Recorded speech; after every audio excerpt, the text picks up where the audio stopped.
তুমি আমার একটু এক্সপ্লেইন করে বলো না প্লিজ। গত 6 মাস ধরে লকডাউন, পড়ালেখা সব বন্ধ, বাসা থেকে বারবার বিয়ের প্রেশার দিচ্ছে।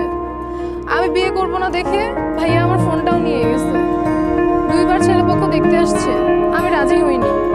আজকে আমি অনেক কষ্ট করে লুকিয়ে তোমার সাথে দেখা করতে আসছি। তুমি কি বলতেছো, বিয়ে হয়ে যাবে মানে? আমার তো মাথা কাজ করতেছে না। আমি কি করবো আমার বলো? আমি তোমার বাসায় গিয়ে কথা বলবো? তুমি কি কথা বলবা? তুমি এখন স্টুডেন্ট। তাহলে আমি কি করবো? আমি তো কিছু বুঝতেছি না, আমার কি করার আছে আর?